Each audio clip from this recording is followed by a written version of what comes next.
Innal hamdalillah nahmaduhu wa nasta'inu wa nastaghfiruh wa na'udzu billahi min syururi anfusina wa min sayyiati a'malina may yahdihillahu fala mudhillalah wa may yudlilhu fala hadiyalah. Asyhadu an la ilaha illallah wahdahu la syarikalah wa asyhadu anna Muhammadan abduhu wa rasuluh. Amma ba'd. Ma'asyiral muslimin rahimani wa rahimakumullah.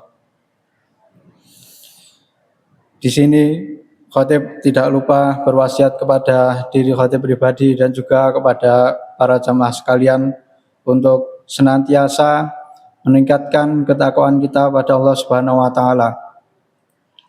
Allah Subhanahu wa taala ratusan bahkan ribuan tahun yang lalu telah mengatakan bahwasanya sebaik-baik bekal yang kita bawa nanti di akhirat nanti adalah ketakwaan kita. Wa tazawwadu fa inna khairaz zadi taqwa. Maka berbekalah kalian dengan takwa karena sebaik-baik bekal adalah takwa. Kemudian Allah Subhanahu wa taala juga berfirman dalam ayat yang lain. Allah Subhanahu wa taala mengatakan, "Ya ayyuhalladzina amanu taqullaha haqqa tuqatih wa la tamutunna illa wa antum muslimun." Ma'asyiral muslimin rahimani wa rahimakumullah. Sesungguhnya di antara ibadah yang sangat agung adalah ibadah bersabar atas ketentuan Allah Subhanahu wa taala. Bahkan sebagian orang mengira bahwasanya ibadah yang kita lakukan hanya berputar pada sholat, sedekah, haji, dan ibadah-ibadah yang lain yang sifatnya zahir. Namun ternyata di sana ada satu amalan, satu ibadah yang tidak kalah besarnya pahala di sisi Allah Subhanahu wa taala, yaitu bersabar atas ketentuan-ketentuan yang telah Allah Subhanahu wa taala gariskan pada kita. Oleh karena itu di antara makna ikrar kita, raditu billahi robba, aku ridho Allah sebagai Rabb. Maka makna dalam ikrar tersebut bahwasanya kita pasrah, kita bersabar atas ketentuan-ketentuan yang telah Allah Subhanahu wa taala gariskan. Bisa jadi ketentuan tersebut, takdir tersebut baik ataupun buruk. Namun pada dasarnya semua itu hanya ujian untuk kita. Bukan berarti setiap keputusan yang buruk menurut kita itu buruk pada aslinya. Tidak seperti itu. Bisa jadi kesenangan yang sedang kita nikmati itu juga sebagai ujian dari Allah Subhanahu wa taala. Apakah kita bersyukur dengan ketentuan tersebut ataukah tidak? Bahkan di dalam Al-Qur'an Allah Subhanahu wa taala menyebutkan kata tersebut, kata sabar, lebih dari 90 kali. Maka terlihatlah bagaimana pentingnya kita bersabar. Seandainya saja satu kata tersebut disebutkan satu kali dalam Al-Quran, itu saja sudah mencukupi. Namun Allah Subhanahu wa taala menyebutkan sebanyak 90 kali. Allah Subhanahu wa taala berfirman dalam surat Al-Insan, wa jazaahum bima sabaru jannatan wa harira, dan dia memberi balasan kepada mereka karena kesabaran mereka dengan surga dan pakaian dari sutra. Allah Subhanahu wa taala juga mengatakan dalam ayat yang lain, ulaika yujzaunal ghurfata bima sabaru wa yulaqauna fiha tahiyatan wa salama. Mereka itulah orang-orang yang dibalas dengan martabat yang tinggi, derajat yang tinggi karena kesabaran mereka, dan mereka disambut dengan penghormatan dan ucapan salam selamat di dalamnya. Allah Subhanahu wa taala juga berfirman tentang perkataan para malaikat ketika mengucapkan salam kepada penghuni surga.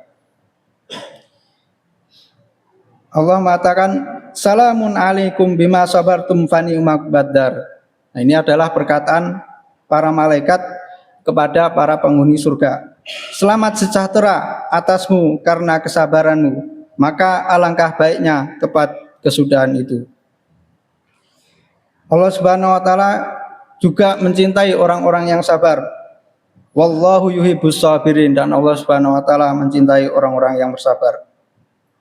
Maka ketika kita bersabar dan menambah stok kesabaran kita, maka niscaya Allah Subhanahu wa taala akan semakin cinta kepada kita dan para hambanya. Karena itu sabar merupakan salah satu amal soleh yang dapat mengangkat derajat seorang hamba dengan cepat. Karena dalam sebuah hadis Rasulullah SAW mengatakan, innal abda idza sabaqat lahu manzilatun minallahi lam yablugha bi amalihi ibtalahu Allahu fi jasadihi aw malihi aw waladihi thumma sabara ala dzalika hatta yuballighuhu al manzilatal lati sabaqat lahu. Sesungguhnya jika seseorang sabar, seorang hamba telah tercatat di sisi Allah Subhanahu wa taala derajatnya tinggi. Kemudian ternyata amalan yang sudah dia kerjakan tidak bisa mengangkat untuk sampai ke derajat yang telah ditetapkan tersebut.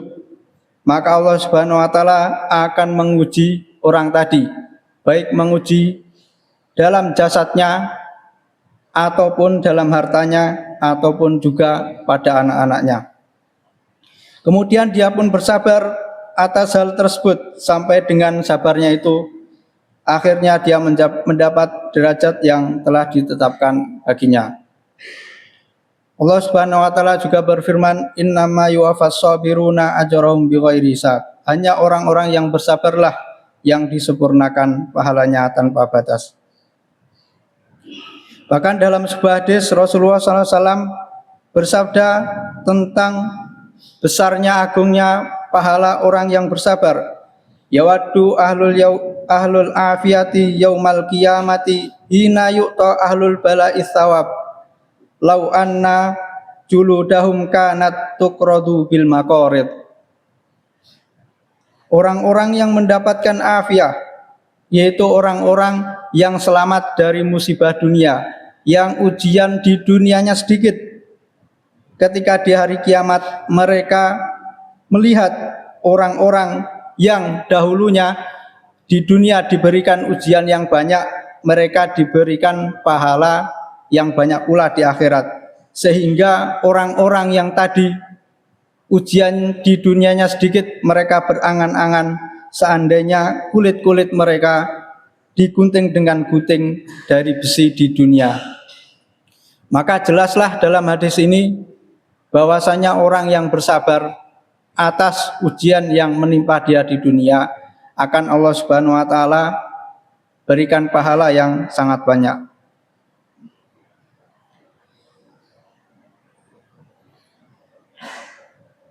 Kemudian dalam sebuah hadis juga dikatakan, inna idzamil jaza ma idzamil bala. Sesungguhnya besarnya pahala tergantung besarnya ujian. Maka kabar gembira bagi orang-orang yang sedang ditimpa musibah ataupun ujian sekarang. Memang ujian tersebut tidak ingin menimpa pada diri kita, tapi ketika musibah tersebut atau ujian tersebut sedang kita rasakan, maka berharaplah pahala dari Allah Subhanahu wa taala. Oleh karena itu terkadang hidup itu tidak sesuai dengan apa yang kita harapkan. Banyak sekali mungkin rencana-rencana ataupun keinginan yang seandainya keinginan kita tersebut dipenuhi, kita akan sangat senang. Namun Allah Subhanahu wa taala Maha tahu dengan apa yang kita butuhkan. Karena terkadang Allah Subhanahu wa taala menetapkan sesuatu pasti ada hikmah di baliknya. Ma'asyiral muslimin rahimani wa rahimakumullah. Oleh karena itu, kita sebagai seorang muslim yang tentunya setiap hari kita mendengarkan ayat Al-Quran, setiap hari mendengarkan untayan hadis, tentunya lebih bisa untuk mengamalkan satu ibadah ini, yaitu ibadah bersabar atas ketentuan dari Allah Subhanahu wa taala.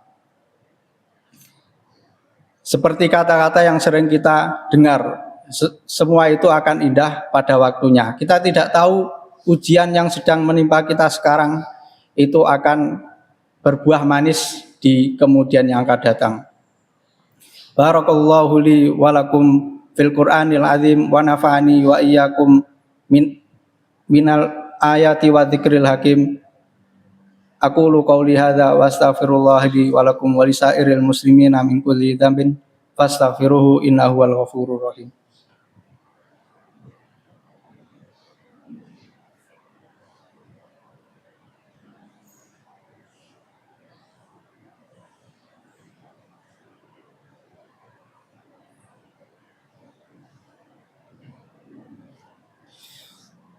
Alhamdulillahi wa kafa wa usalli wa usallim ala nabiyyi al-mustafa wa ala alihi wa ashabihi ahlil wafa.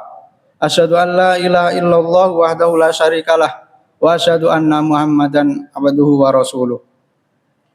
Ma'asyiral muslimin rahimani wa rahimakumullah. Ketika kita melihat ujian yang sedang menimpa kita, maka kita harus ingat bahwasanya para nabi dan para rasul terdahulu ujiannya lebih besar dari apa yang kita alami sekarang. Di antara para nabi dan rasul tersebut ada 5 orang yang kita kenal dengan istilah ulul azmi. Allah Subhanahu wa taala berfirman tentang mereka, "Fasbir kama sabarul azmi minar rusul." Maka bersabarlah kamu seperti telah sabarnya orang-orang yang mempunyai keteguhan hati dari rasul-rasul, yaitu rasul ulul azmi. Mereka itu ada Nabi Muhammad SAW, kemudian Nabi Ibrahim alaihissalam, Nabi Musa, Nabi Isa, dan juga Nabi Nuh alaihissalam. Mereka itu adalah para nabi dan rasul yang ujiannya lebih berat dan lebih besar daripada kita yang hidup di zaman sekarang ini. Lihatlah bagaimana Nabi kita SAW.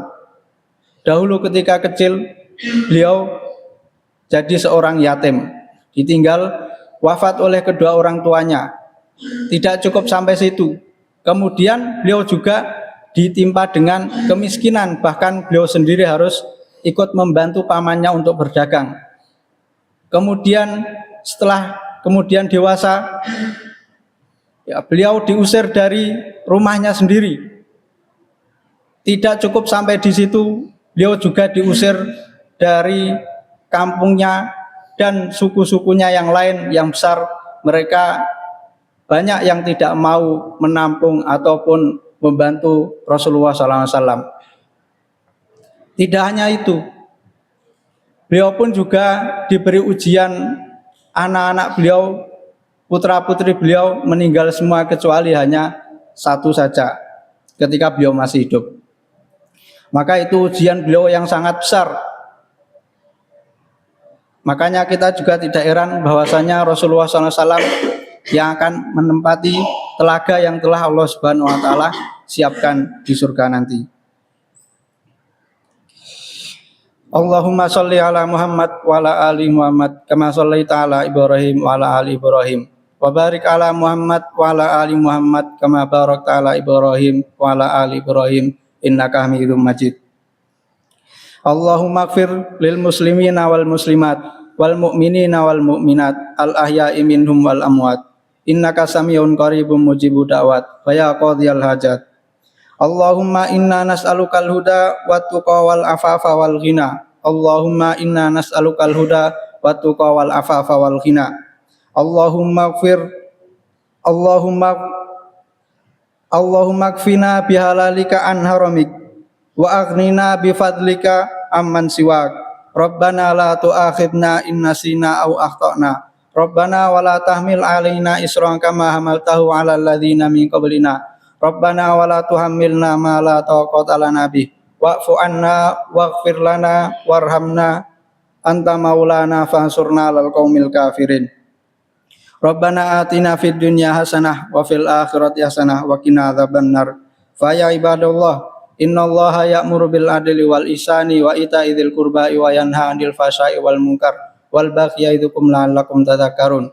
Fadhkurullahal 'azima yadhkurkum washkuru 'ala ni'amihi yazidkum wa la dzikrullahi akbar. Aqimussalah.